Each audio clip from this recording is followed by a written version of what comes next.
జరుగుతున్నది.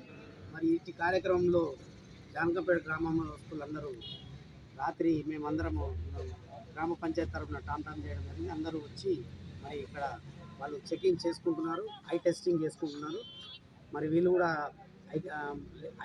Lines I camp తరఫున మరి చాలా చక్కటి సేవా కార్యక్రమాన్ని అందిస్తూ మరి పేషెంట్లకు ఉచితంగా ఐ టెస్టింగ్తో పాటు డ్రాప్స్ వేసుకుంటూ మరి సేవ చేయడం, ఆపరేషన్ కూడా మరి ఫ్రీ చేయడం జరుగుతున్నది.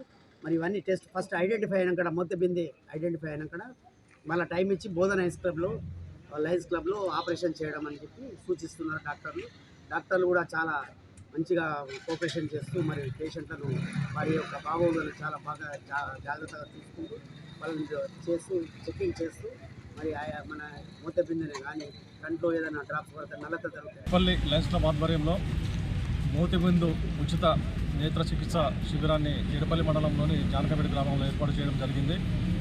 గ్రామీణ ప్రాంతాలలో కంటి చూపుతో చాలామంది ఇబ్బందులు పడుతున్న దృష్ట్యా మా లయన్స్ క్లబ్ ఆధ్వర్యంలో ప్రతి గ్రామంలోనూ ఈ మొబైల్ అంబులెన్స్ ద్వారా మొబైల్ వాహనం ద్వారా ఈ చికిత్స నిర్ధారణ శిబిరాలు ఏర్పాటు చేయడం జరిగింది. ఇందుకు గాను ఈరోజు జానకంపేట గ్రామంలో సుమారు 120 మంది పలు సమస్యలు కంటి సమస్యలు ఉన్న వారికి వైద్య పరీక్షలు నిర్వహించి సుమారు 26 మందికి మూతిబిందు ఉన్నట్టు నిర్ధారించడం జరిగింది. వీరందరికీ కూడా బోధన లయన్స్ క్లబ్ ఆసుపత్రిలో కంటి ఆసుపత్రిలో ఉచిత శస్త్రచికిత్సలో చేయించడం జరుగుతుంది.